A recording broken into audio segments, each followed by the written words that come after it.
I'm just getting it going. All right. Okay. I think it is now. We are now recording. I actually remembered. Yay for me.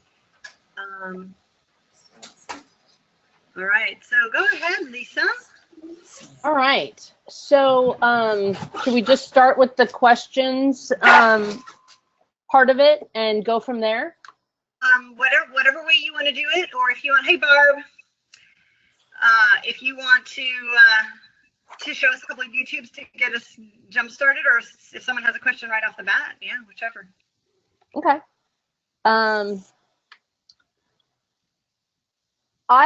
When I first started Tri-Ball, I probably like many of us, I got on YouTube and started pulling up videos. And what's this Tri-Ball all about? And so I started just watching videos and playing around with my dogs with it, and grabbed some treats and a clicker and said, all right, let's see if we can do something with these balls.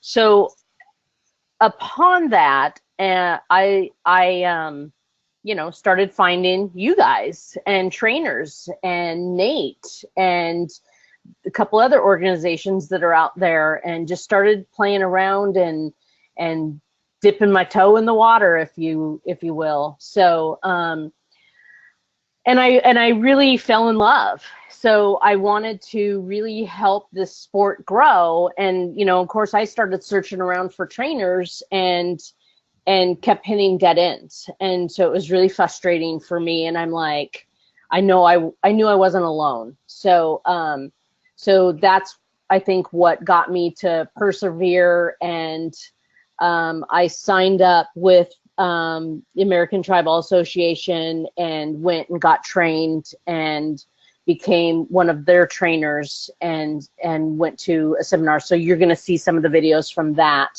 But I had a lot of fun with it. And then again, I got back home, felt like the ball is dropped. There's still nothing.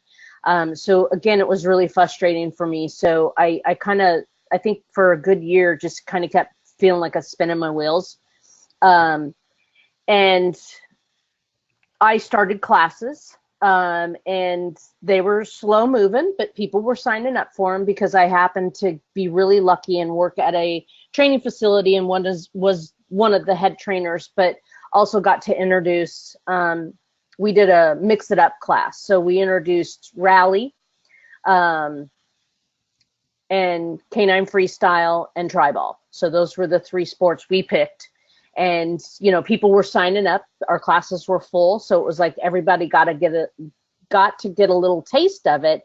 And then I started my Tri-Ball classes on the side, and people were signing up for them. And so then I taught a 6-week foundation class. Then nobody had nowhere to go. So and I since left that job and started my own business, which, yay.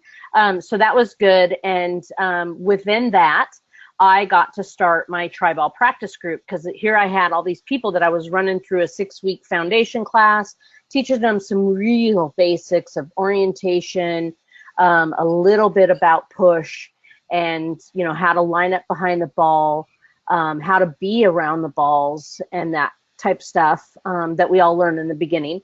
And then they had nowhere to go. So after that is how my Tri-Ball group got produced, because I was like, okay, I can do an intermediate class, or I can do this Tri-Ball group. And so what prompted me to start the group, and please stop me if anybody has any questions along the way.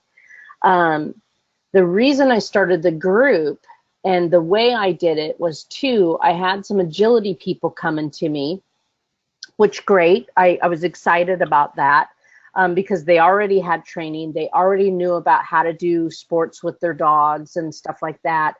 But they were getting dinged big time for not coming to class. So therein lies where I started my Tri-Ball group, and didn't want to punish people if they couldn't be there. But I wanted them there. I needed them there, because if they're not there, I'm not getting paid, and I certainly don't want to show up to teach class when nobody shows up. So I created my Tri-Ball punch card, and said, I'm not going to ding you for not being here when life happens, but the one rule is you have to tell me in advance you're not going to be here and why, not specifics, but, I'm going to miss because I'm going to be out of town on vacation, whatever. And so it's worked out really well so far. Now, I anticipate as things get busier, I hope, fingers crossed, that, as I get more and more students in my tri-ball practice group, that it's going to get busier, and that, eventually I'll have 2 groups possibly running at the same time, because you can't put everybody in the room together. So therefore, I started my tri-ball practice group. Everybody has been so wonderful. They're showing up, and they tell me when they're not going to be there. And the problem with the agility people in my town was they were, to hold their spot, they would have to pay whatever, $120 for 6 weeks.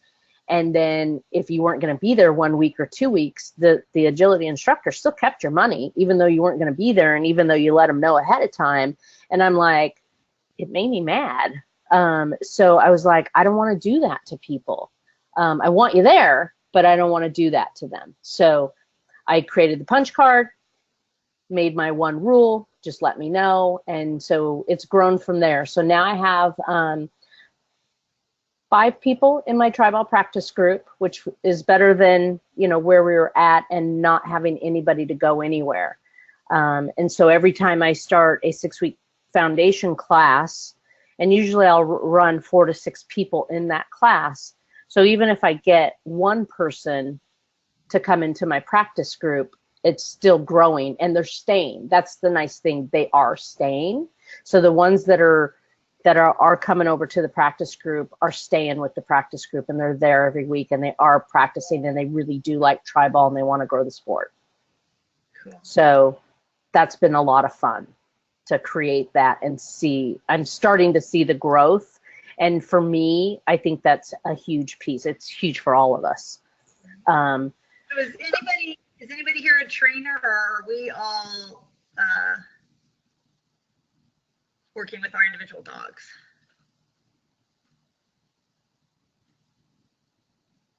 Everybody here? Barb, are you a trainer?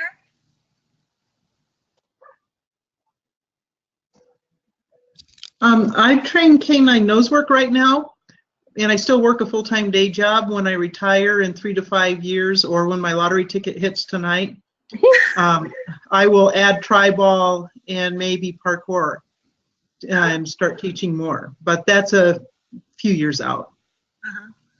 Okay, and Holly, we heard about you that you're sort of... I've helped individual people over the years, but I don't teach. Yeah, all right. Okay.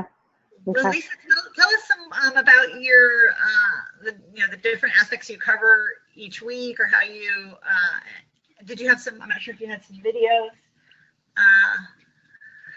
Sorry, getting distracted. You're gonna show us. That's okay. On the seminar. Be careful. My kid's in the room, so he's in the video. Oh, he disappeared. He's like, I'm out of here. So yeah, tell us some details about covering the different fundamentals. Okay, so within my tri-ball practice group, I decided to, I created basically 4 categories: pushing, orientation, lineups, and stays. And so each week I pick exercises and I put them into those categories and figure out what exercises we're going to work on in class in the tri-ball practice group. And usually our stays are pretty random. So because I think stays are very important. All of our dogs definitely need them, And so a lot of times what I'll do with the stays, because I like to take all my attention and put it towards the other 3 categories more so than stays, is I randomly do stays throughout the class. Okay, wherever you're at, put your dog in a down stay and see how far away you can get, or walk around them in a circle, or just do like a bungee stay where they're going dogs here and they're going back and coming back to the dog and marking and rewarding, and make sure everybody's being clear with their training. So, and some of my people are pretty green. They never have done a sport before ever. So they're really green when it comes to, they don't crate their dogs when they come to class. So they don't know how to contain their dog outside of a regular pet class where they're just on leash and dogs may be really excited. And so they have a harder time keeping their dogs busy, if you will. Because mind you, I am a pet dog trainer. I teach a whole host of classes. So as I get more students and get them interested in Tri-Ball, again, most of them are green. I have 2 agility people now, and everybody else is, you know, they've never done any type of sport before. Just doing a class, you know, is a big deal to them because they've never done that before. So. Well, yeah, I'm curious about because we don't actually in our classes we don't do it that way in terms of like just randomly doing stays throughout the training session. I like that idea. I mean, I work on impulse control all the time, but it's mostly in, you know, specifically working on the weight behind the ball. Right. So that's basically a stay for 3 seconds, and that's really, yeah, it's interesting. I mean, that's your primary impulse control exercise then, you're saying. It is. It still is. And they are still doing weights behind the balls. And I use baskets. I have these laundry baskets that the balls fit into. So I kind of morphed into my baskets versus I know a lot of people will turn over like a flower pot or they'll use buckets. I went to these square baskets to where I'm helping my students really learn their orientation because their dog has to be square behind that basket. So they're learning how to teach their dogs about rear end awareness, as well as their front end being square on that basket, because there's 4 sides. So because there's 4 sides, they can then move the dog to the next side. So it kind of really helps the students stay clear with where their dog needs to be. And they can help them all they want. So they can use a food lure. They can use their hands. So there's so much opportunity for them to help their dogs. And that's what I want them to do. And I don't want them doing a lot of fussing with their dogs. So I don't want them, if their dog's not straight, it's okay because they're learning and it's okay. And we don't use clickers. I don't have my new people using clickers at all because if I do, they're really clicking slop. And I don't want them to click messy, not right positions. So it's easier to just eliminate the clicker right now and then introduce them back later when we're really refining what the dog knows. So does that make sense to everybody? I need you guys to be quiet, okay? Because I'm on the phone. Oh, all right. That sounds good. Awesome. Thank you. So so the random stays, so we do a lot of those, and then we do a lot of lineups behind the ball. So we're always behind our baskets or balls, and there's usually both there. So the dogs are getting used to balls being stationary, plus they always, I give each student a basket and a ball, so they always get to warm up with a basket versus a ball. So if I have ball crowders, it's easier for those dogs to not crowd the ball because they can't be bumping it and moving it. And again, making choices that aren't ideal for what we want later.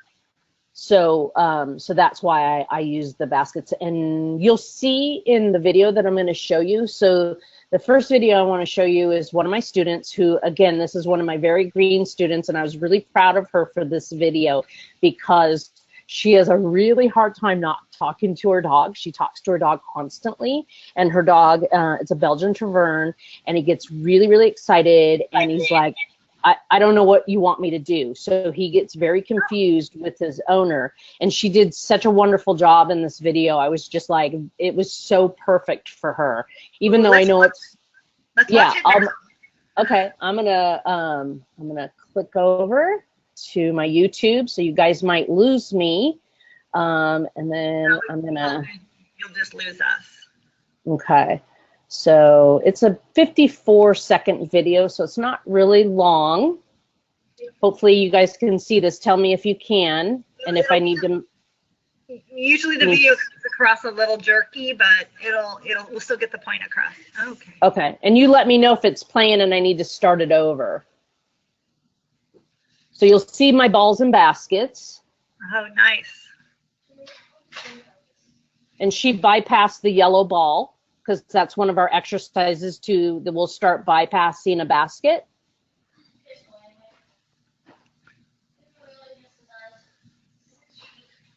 His lineups have gotten really, really good. He's a big time ball crowder.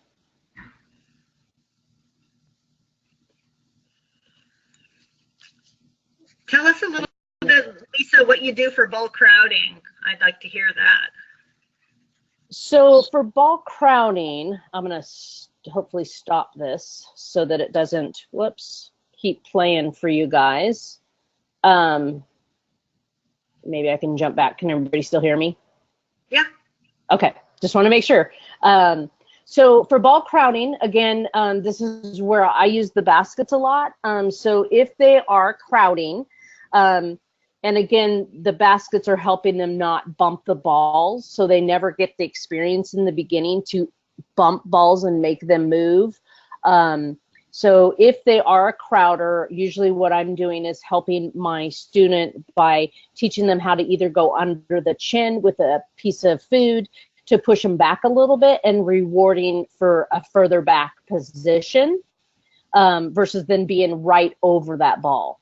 Mm-hmm. So I want nose, and so if their nose is hanging over the baskets here, I don't want them to reward with their nose over the basket. Can you guys kind of see that? And so if this were the edge of the basket, I'm having the owner push the dog back enough to where his nose is not hanging over. Does that make sense to everybody?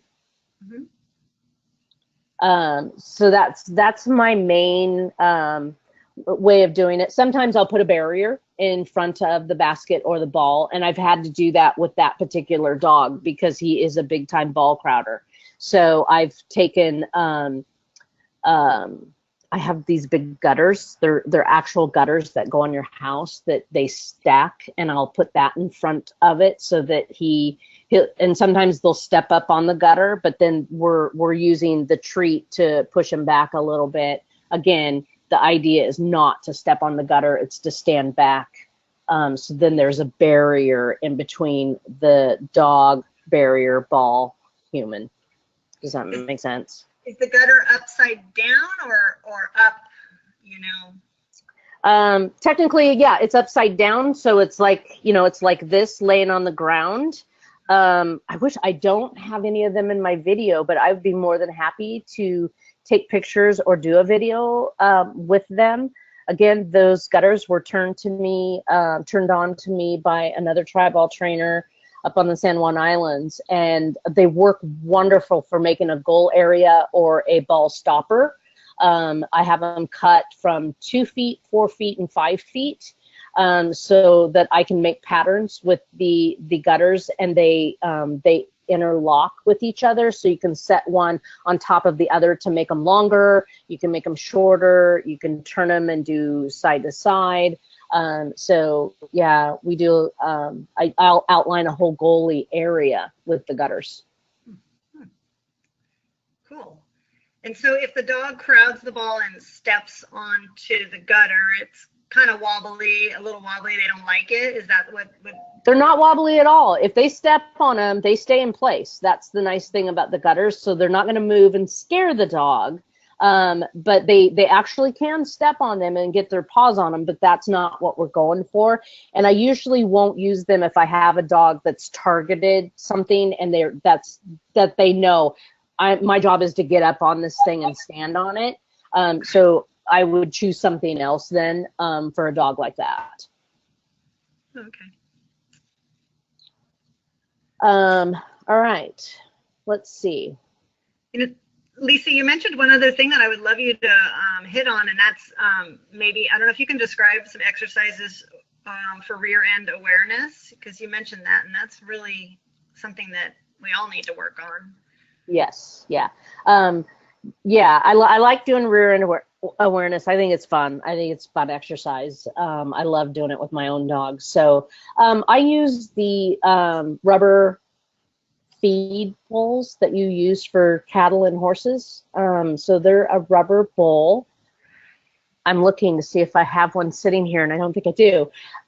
So yeah, they're just they're a really nice hard rubber bowl. You buy them at the feed store, flip them upside down. They come in different sizes, and usually I work really hard to get the dogs up on the bowl and then start getting them to move around on the bowl. So most of the time what I'll start doing is get their front paws on the bowl, and then we'll start doing some pivots with owner, bull, dog, and then using a food lure with the owner with both hands in front and just turning a little bit to see if the dog will turn with them and follow the food lure.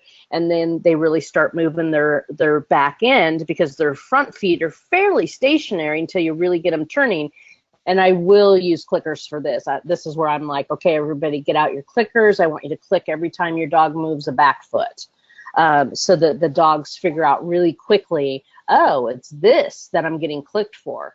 And so by the end of doing that for 2 or 3 weeks, the dogs are literally circling around and around the bowls in a circle and keeping their front feet on them. So that's a lot of fun. And then I move to just a target on the ground. So we go from a raised bowl, and I'll put a target on top of the bowl. So now they've got a little bit different texture maybe. And then we take the target and put the target on the ground, and there's no longer a raised surface. So now it's just a flat target on the ground, and I'm going to ask for the same behavior. Maybe we should back up and say, why is rear end awareness important? Oh, really good one. Rear end awareness is really important because it helps keep your dog straight behind the ball once you send them out. So for me, and the way that I usually typically teach my dogs to go out, and I have another video I'll show you here briefly of my dog going out and around, out behind the ball, and then moving to the next ball. But I can step a little bit into him, or Keeper, my border collie, is so good now, I can just tilt my head and he'll move his hind end. So he's really keyed into, even if I'm just standing there and I'm really straight, and I'll be like, I need you to move your butt just a little bit that way. And he's like, okay, got it. And he'll move his butt. And I don't even have to give him a hand gesture. So it's worked really well for him. He's so smart. I mean, he's my first border collie. He's teaching me. He really is teaching me. So I really, seriously, I've learned so much from this dog, because he's so sensitive, and I adopted him. So I got him at about a year old, and he does not like being touched. So hands and touching his feet, he's like, we're not doing that. So he really has taught me a lot, because he's so sensitive to movement, that even the slightest bit, and I am not an agility person, you guys, so the whole shoulder type stuff was never in my repertoire of things to do with my dogs. But oh my gosh, he keys into it so well that he's actually made it really fun for me, because like I said, I'm not an agility person, but he's taught me, hey, that works. Hey, that works. So that little bit, like I said, the little bit of head movement for him is huge. Now, I know everybody can't get that. So in that aspect, usually what I do with most of my students is they're going to use their hands to direct their dog over just a little bit.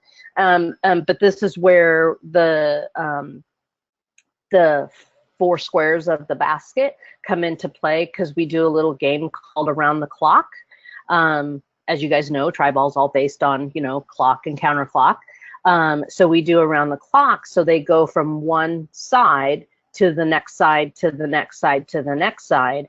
And that's one of the exercises we do in foundation class and continue to do in every class, is work on their clockwork so that their dog's going, okay, this is where I need to be. This is nice and straight. Does that make sense to everybody? Does that clarify it enough? Yeah, thank you. Does maybe at this point, do any of you guys have a question for Lisa?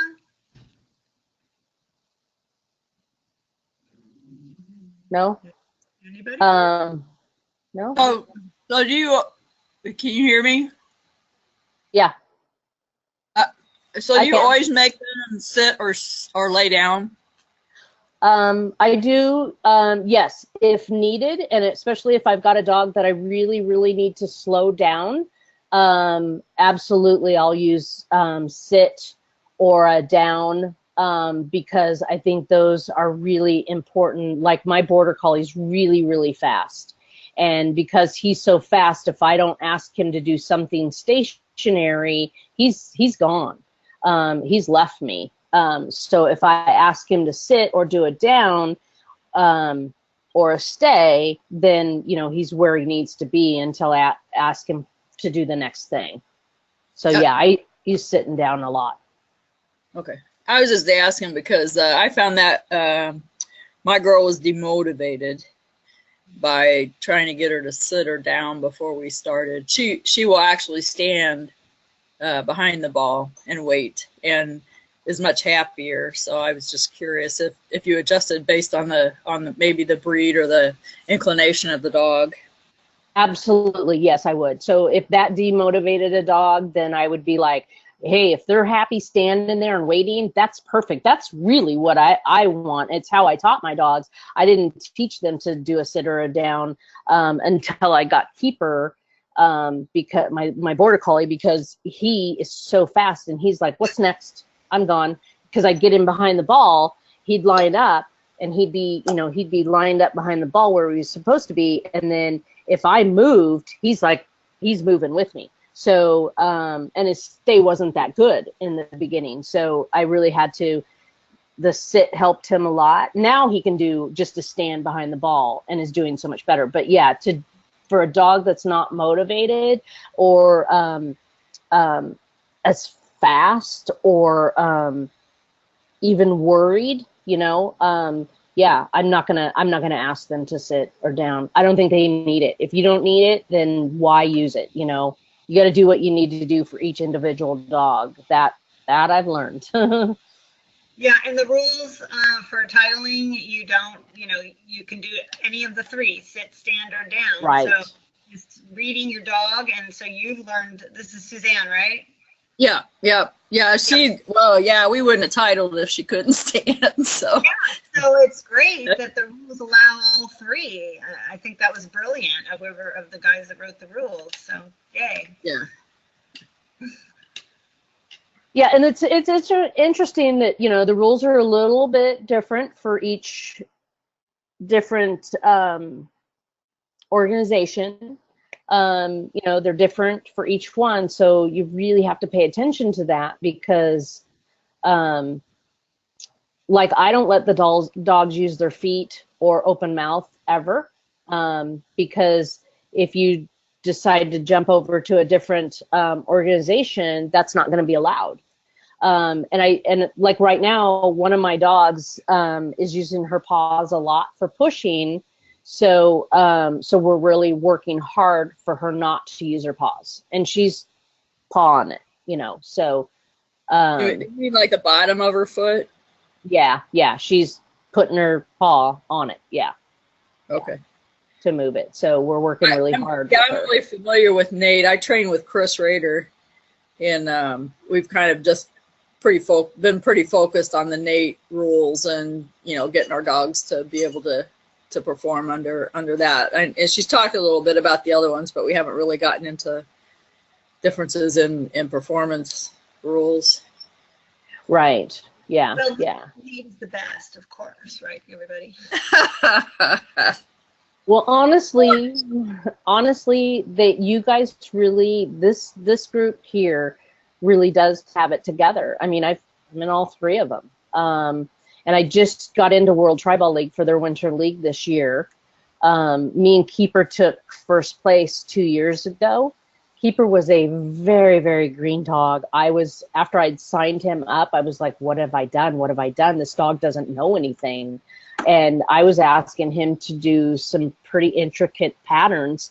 And he was just like, I don't know what you want from me. And he was a brand new dog to me too. So we were still working on building our relationship and learning to communicate. So it was, I go back and I thought my videos were horrendous. I go back and look at those. I'm really proud of that dog. I'm really proud of the work that we did because he did fabulous.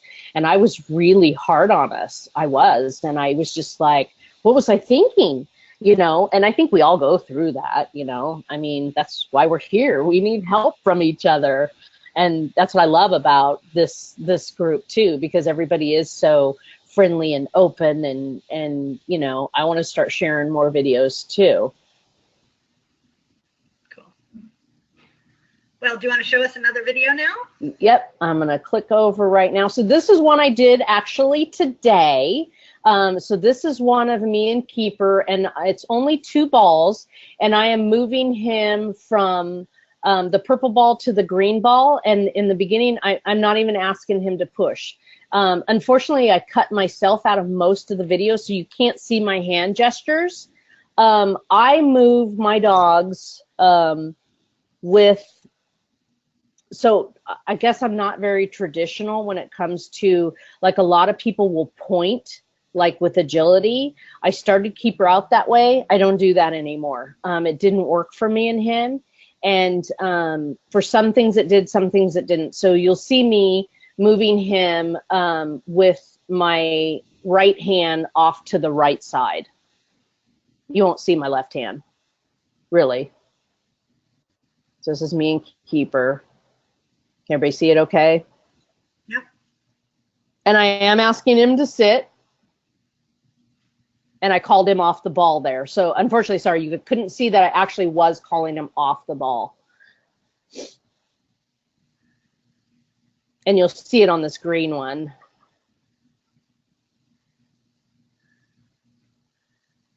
But he is so pretty. Thank you.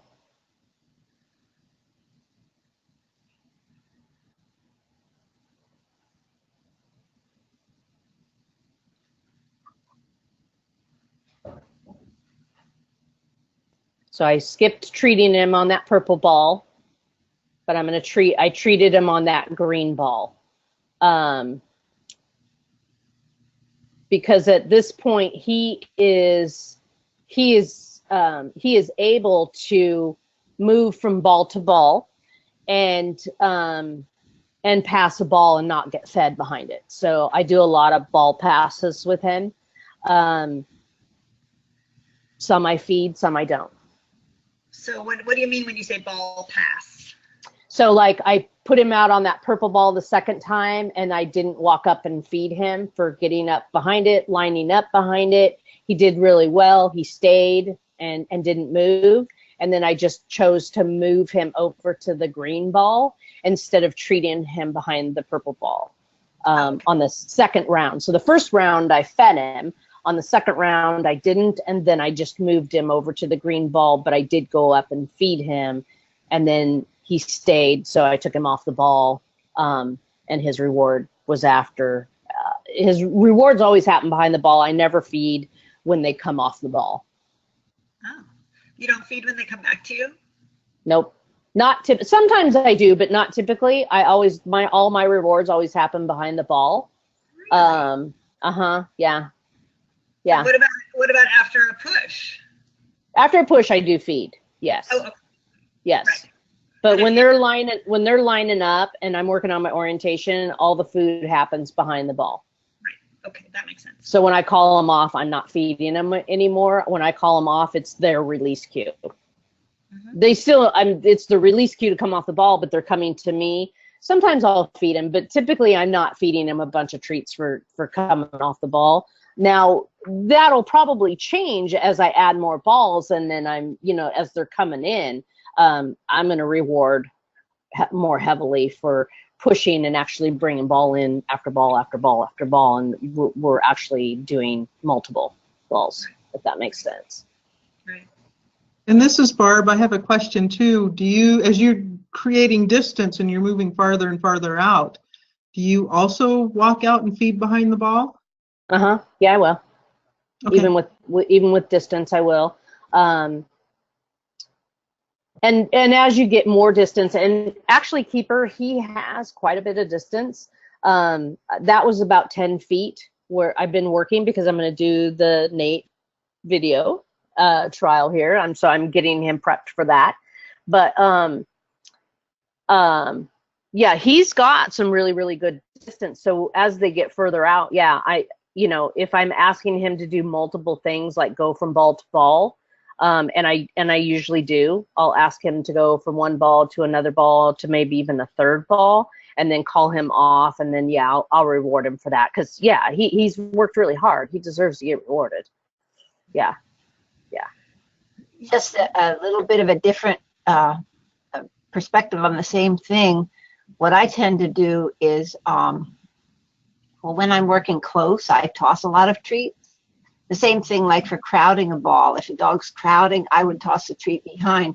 And in fact, as soon as the dog came back and got within 2 feet of the doll, I release and treat behind so that they don't crowd.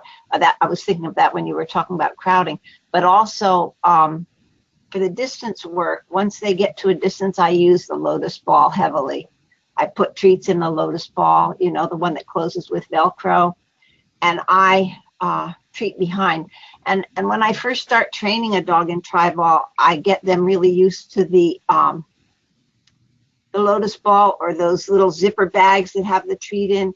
So I have a distance reinforcement, because I want to be able to reinforce the dog out there without me. I want the dog to be able to get reinforced for something he did out there, 20, 30 feet out there, without me being out there and actually having the food on my body. So that's why I use the lotus ball a lot. So I'll keep the ball in my pocket, and the dogs know I've got it in my pocket, and they know they saw me put the treats in it. They're just really waiting for me to throw the lotus ball. And after they've maybe moved back and forth from some balls, or maybe they did a nice go out, send away, and sit out there or whatever, then I'll toss the ball back behind where they were. And that way, that reinforcement is coming from out there at a distance. Just another way of reinforcing the distance, No, that's great. I'm gonna have to look up what a lotus ball is, because I'm not sure what those are. I can get them from Clean Run. Clean Run has been selling them, and you open it up like a three-way. It opens up, and you can stick a treat in the middle, and then close the Velcro up. Okay, I think I know what you're talking about. I think I do, yeah. So for Keeper, he is so food motivated that, he's really toy motivated. So what I do with Keeper a lot is I'll use food throughout my training session, and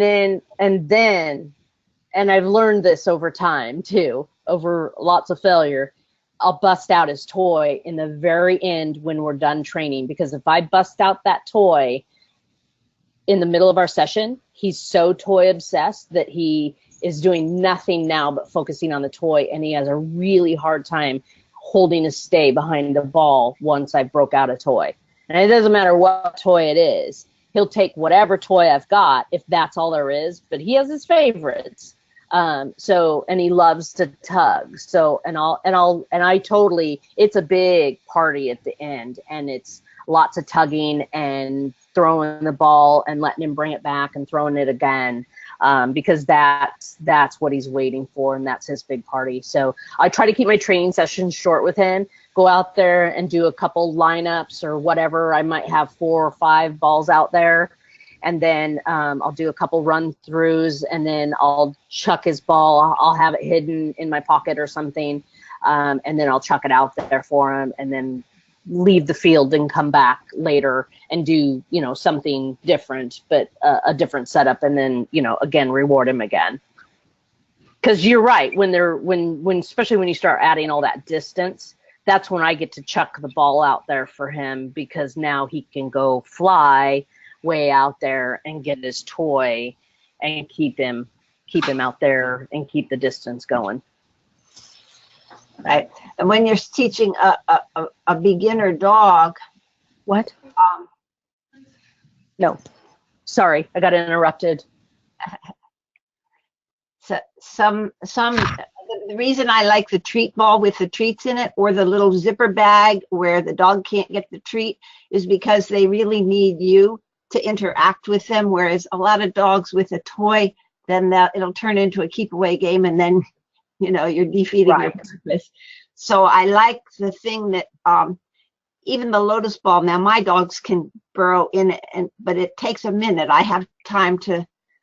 Well, they'll bring it back to me now. But if a dog was really playing keep away, I would teach them to bring the little zipper bag to the handler, because then the only way they can get the treat is to interact with the handler.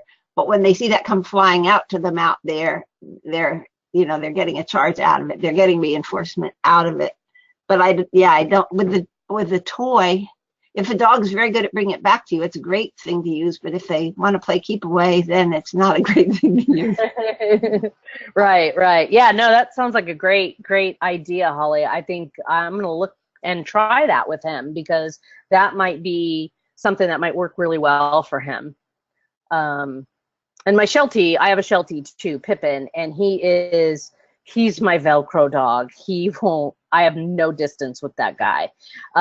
So he is definitely kind of been put on the back burner, and I hate to say that, because he has a wonderful, wonderful lineup, and his hand cues are really, really good. And so I need to work him as well. He's just so different. And I expect nothing else but for him to be himself. So I just need to go back and start playing a little bit more with him as well, too, in different ways. Well, oh, sorry. No, it's okay. I was just going to say, because Holly, you have 2 dogs too. Barb, how many do you have? How many dogs? I have 2 that I'm trying to learn to compete with. I've been teaching Augie, my Sheltie, but he's very anxious and wound up and doesn't have a lot of distance. And Echo, my young smooth collie, I think if I can ever get my buns out there and really get to work on it, I think she'll be really good. Okay.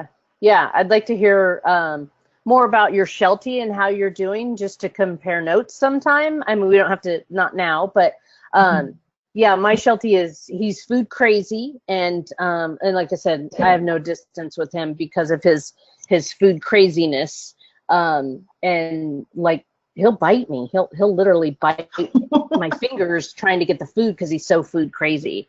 So it's hard. Mine's just crazy. Mine are all Icelandic sheepdogs. I have 5 Icelandic sheepdogs. Oh wow! They're somewhat. I think all Icelandic sheepdogs are somewhat crazy. 4 of mine are definitely crazy. But I only do tri-ball with, 3. My boy, I've done some tri-ball with him too, a little bit, but it's a matter of time. What you have time for, or what you're willing to carve out time for. Right, absolutely. For sure. Did you have another video? Lisa, did you have another video you wanted to show us? I do. So I'm going to show you, this is an older video of Liberty, my beloved Lib, and she, I don't know why you lose the videos here, but this was one that we did when I very first started out, and whoops, that's not it. Whoops.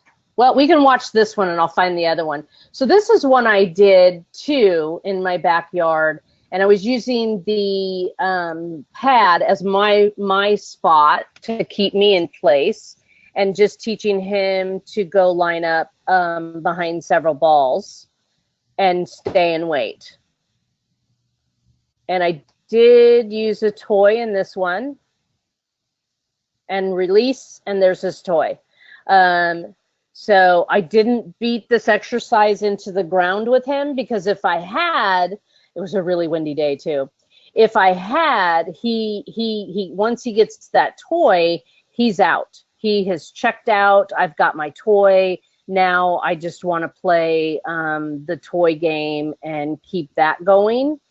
So for him, I have to be very careful and selective of when I mean, he's just taught me that I better be careful and selective, because if I'm not, he'll check out on me, and I don't want him to check out on me, because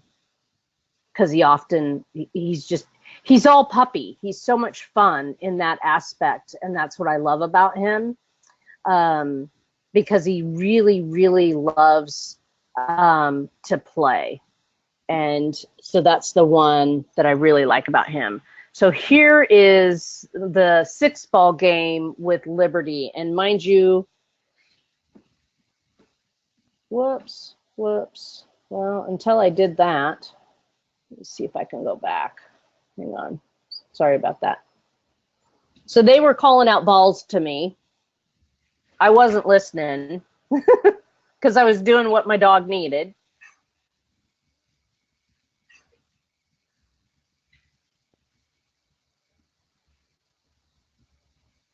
So we were just working on our lineup, and we had 6 balls out there. Lots of rewards for behind the ball.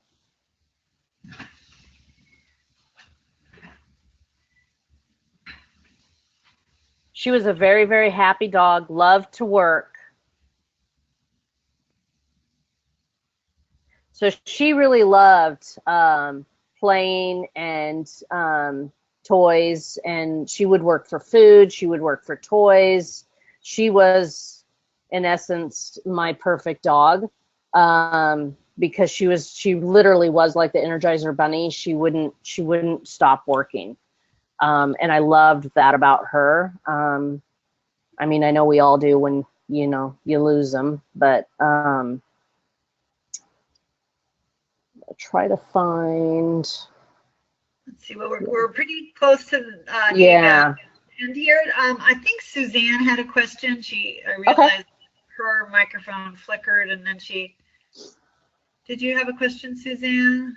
Come back to it.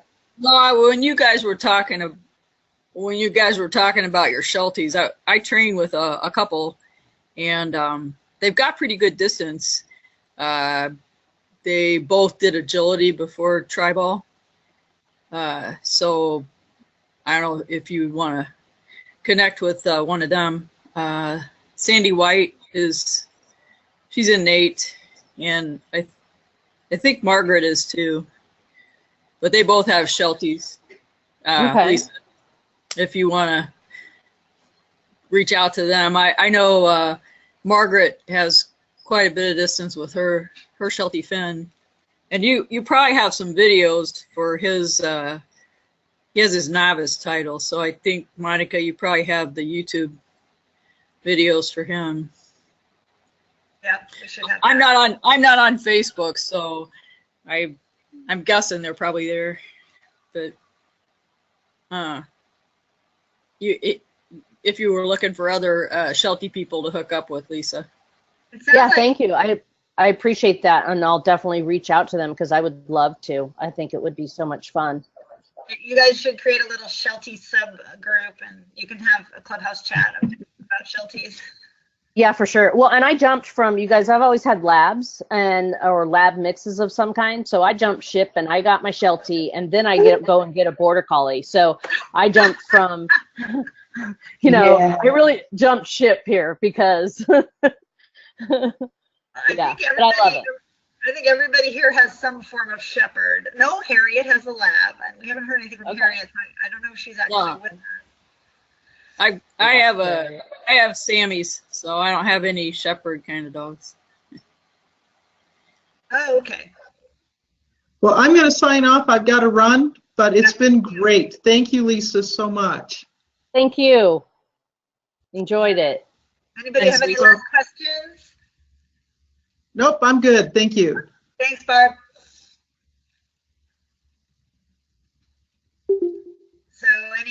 thoughts, questions, comments from anyone else? No, but it's fun to get together and share It is. points It of really view. is. Yeah. I feel like I should video, so I never really get around to videoing.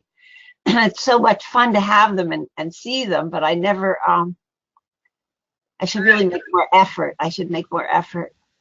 It is, and I'm going to make more effort as well too, and post on Nate as well, because I think it's important for us all to grow and share.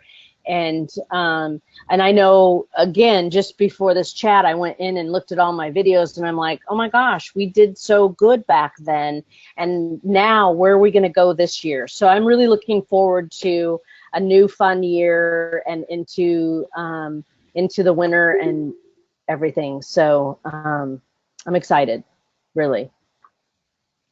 Yay. Well, thank you, Lisa, so much for joining us today. Thank you. It was really fun, guys. Glad to have you all here. And we'll see you at the Clubhouse next month. Sounds good. What day is that, Monica? Did you change it off of Thursday? What's that? Chris was wondering if you were going to change that off of Thursday next month. Yeah, I was going to try to do a doodle poll and see if we could find a day. I know Chris can do Wednesday. And when I tried to do a Wednesday, nobody can. Yeah, Chris is actually teaching tri-ball classes this evening. That's why I was a little bit late. I was at tri-ball class, and then she has another class right after us. So. Right. So yeah, I'll probably do a doodle poll and see if we can get, if we can get 10 people saying it's a time slot that works for them, then we can try a different time. So thanks for that reminder. Thanks, Monica. All right, you guys. All right. Thank you again. A good one. Post on Nate. Okay. Bye. All right. Bye.